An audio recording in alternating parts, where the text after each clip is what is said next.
Good morning, Auto Boys. So for today, meron tayong client na nagpa-hanap sa atin kasi hirap na hirap siya maghanap ng Urig Japan wheels na Wedsport SA90 na malinis pa talaga, fresh.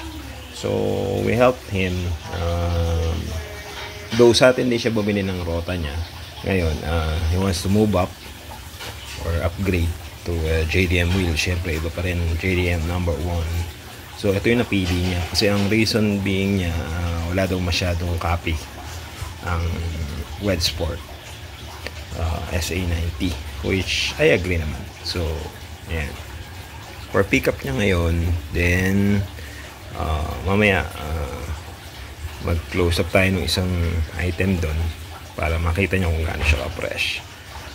Itong blue na to, protection to kasi pipick upin niya, malayo pa yung biyahe niya, so para hindi magkaroon ng scratches. Okay, ayan siya.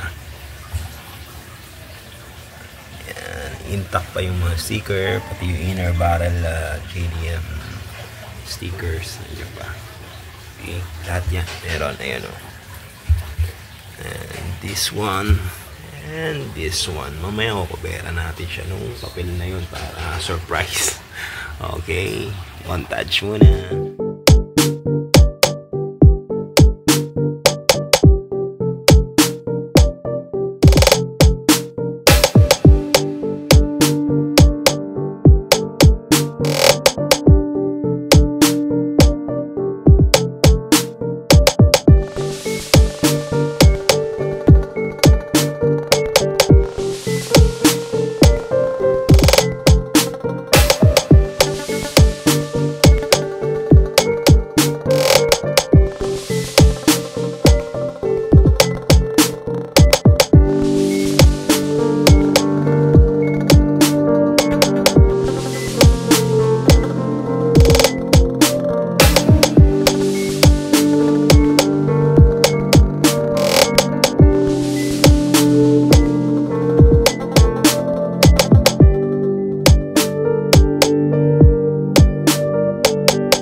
So guys, kinuveran muna natin ng papel para kahit pa paano may element of surprise pagka dumating na yung client natin, yung ating suki client. So guys, nandito na yung maangas nating suki client para pick upin yung kanyang Wedsport. Ayan, oh. As you can see, naka-muffler na siya. Ito yung binili niya sa ating CR Kai. For sale ngayon to. Itong rota niya, malinis yan, walang tama. So message nyo lang kami, mabibili niyo to. Alright. Ano, papi? Morning. Oh, ikaw na magtanggal ng cover para surprise. Yan, galing natin. Pero gamitin natin to pansapin sa ilalim. Pag inalagay ko rin sa bahay. Oo. Hindi pa makakabit kagad. Hindi pa, ipalit kami mamaya eh. Pero kahit hindi mabenta yung rota mo, kakabit mo na. Oo, kasi mas madaling ibenta yan pag nakakalas. Kalas na. Madaling picture na eh. Yan.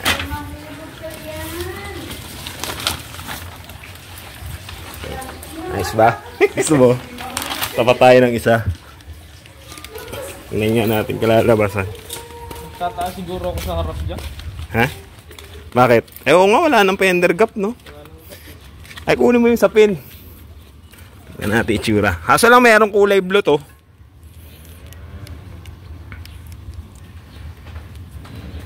Ayan, oh. Dati siya nakarota.